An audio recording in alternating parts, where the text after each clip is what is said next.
दिन भगवान शंकर शिव के मस्तक पर, पिंडी पर, शिवलिंग पर धतूरा पहली बार चढ़ाया गया तो फुलेरा दूज का दिन था। इसलिए शिव महापुराण की कथा कहती है जिस दिन कोई मुहूर्त नहीं हो, कोई काम नहीं हो, उस दिन केवल फुलेरा दूज के दिन आप किसी भी दुकान का, व्यापार का, व्यवसाय का, जन्म का, आदि का कोई भी मुहूर्त कर लो, वो कभी ठप नहीं हो सकता, वो बढ़कर ही चलेगा। सारी जिंदगी के कांटे निकल जाते हैं, सारी जिंदगी के कांटे समाप्त हो जाते हैं फुलेरा दूज।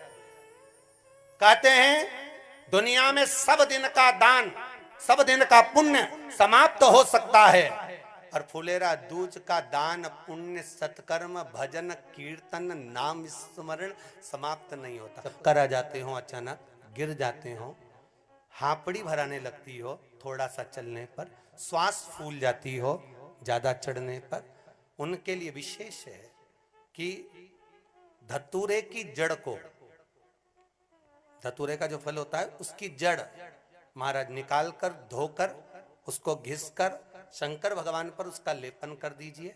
थोड़ी सी जड़ शिव जी पर चढ़ा दीजिए फुलेरा दूज के दिन। उस जड़ को पानी चढ़ाकर वापिस लेकर आ जाइए।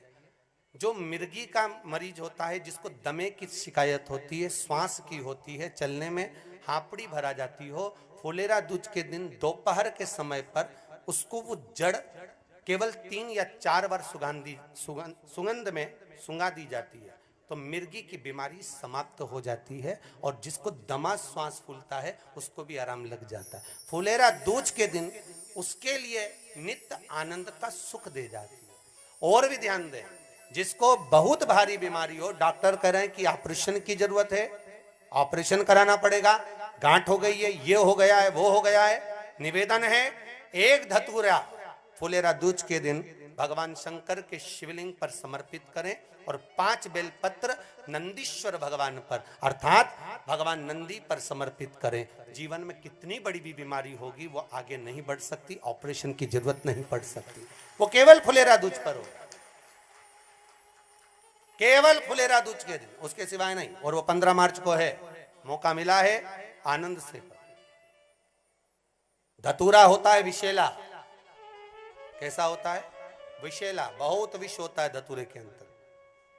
पर महाराज भगवान शिव को वो समर्पित किया जाता है जैसे पार्वती जी को लगा, जब कोई साथ नहीं दे रहा, पार्वती जी को लगा जब कहीं से सुख का अनुभव नहीं हो रहा, आनंद का अनुभव नहीं हो रहा, पार्वती जी ले गई धतूरा, पार्वती मैया ले गई उस बेलपत्र को शिव को। और प्रयास करना, अगर दुख है तो एक धतूरा समर्पित कर कर 1 लोटा पानी अवश्य समर्पित कर। उनके लिए भी कहूंगा जिनको शरीर में दाद हो जाती है, खाज हो जाती है, या खुजलियों का क्रम हो जाता है, उनके लिए भी महाराज धतूरे का पानी, धतूरा 1 लोटे में डाल दो, पानी रख दो उसमें, उसके अंदर थोड़ा सा चंदन डालकर वो पानी शिव जी को समर्पित कर दो। वही पानी को लेकर आ जाइए और कुछ देर तक शरीर में लगाकर बैठ जाइए महाराज। वो केवल फुलेरा दूज का है महाराज, उसको शरीर में लगाकर थोड़ी देर बैठ जाइए, 15-20 मिनट तक। शरीर के अंतर्गत कोई वस्त्र ना हो, उस वस्त्र को उतार कर उसको लगाकर बैठ जाओ।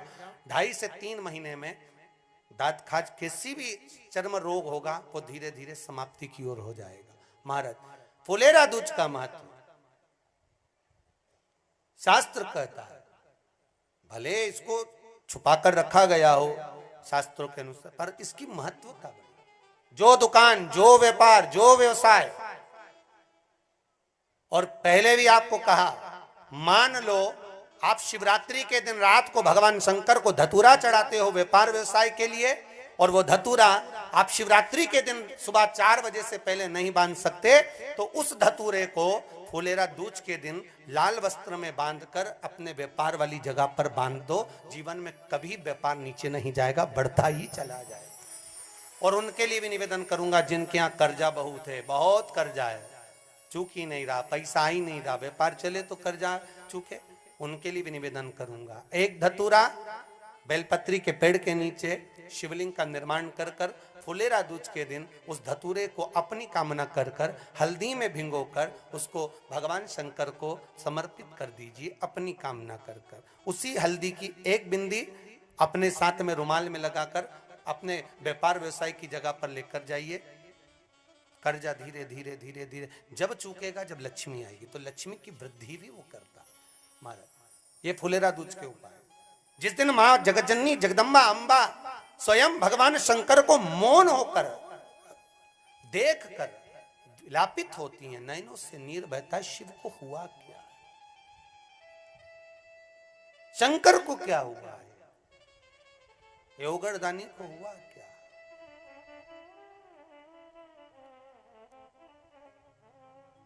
नयन जलता, मैं तो बैठी थी गंगा किनारे, मैं तो बैठी थी गंगा किनारे,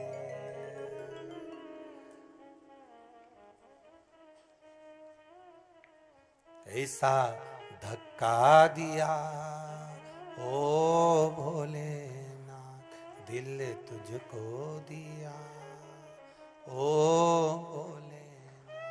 भगवान शिव ओगड़दानी, त्रिकालदर्शी, कैलाशी, अविनाशी, इस चित्तवृत्ति के मन की बात को धारण करने वाले,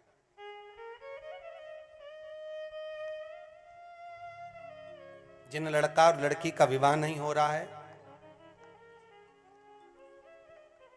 महाराज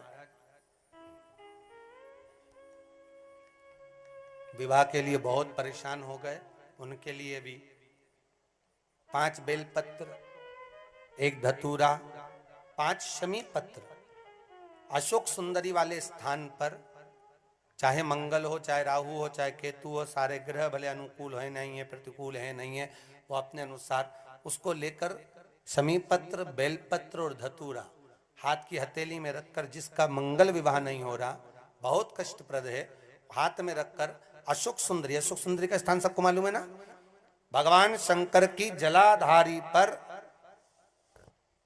शिवलिंग, पार्वती जी का हस्त कमल, जहां से चरण जल नीचे जाता है, राइट भाग गणेश जी का स्थान, लेफ्ट भाग कार्तिकेय का स्थान, जलाशय में से, जलाधारी में से जो जल नीचे गिरता है बूंद बूंद, तो शंकर भगवान की 5 लड़कियां, जया, विषहरा, शामरीवारी, दोतली और देव, शंकर जी की 1 लड़की और अशोक सुंदरी 6 नंबर की, उसका स्थान, इन पानी जो जाता है उसके बीच में जो मोटी सी लाइन होती है, उस मोटी सी लाइन पर जो स्थान है वो अशोक सुंदरी का स्थान है। किसका स्थान है? अशोक सुंदरी। शंकर भगवान का संपूर्ण परिवार, जलाधारी माता पार्वती जी का हस्तकमल, चरण, राइट में गणेश जी, लेफ्ट में कार्तिकेय जी, बीच में अशोक सुंदरी, और ऊपर से जो 1-1 बूंद पानी गिरा रहा है वो है शंकर भगवान की 5 लड़कियां, जया, विषहरा, शामरीवारी, दोतली और देव, शिव की 5। तो जिनका विवाह नहीं हो रहा, अशोक सुंदरी वाली जगह पर हाथ में लेकर वो धतूरे के साथ शमी पत्र, बेलपत्र समर्पित करें और बाबा से निवेदन करें, बाबा आपकी कामना पूर्ण, फुलेरा दूज करें। अशोक सुंदरी पर जो धतूरा चढ़ता है, वैसे तो अशोक सुंदरी पर धतूरा बहुत कम चढ़ता है, केवल एक फुलेरा दूज का दिन ही ऐसा होता है जिस दिन अशोक सुंदरी वाली जगह पर धतूरा चढ़ता है। अशोक सुंदरी वाली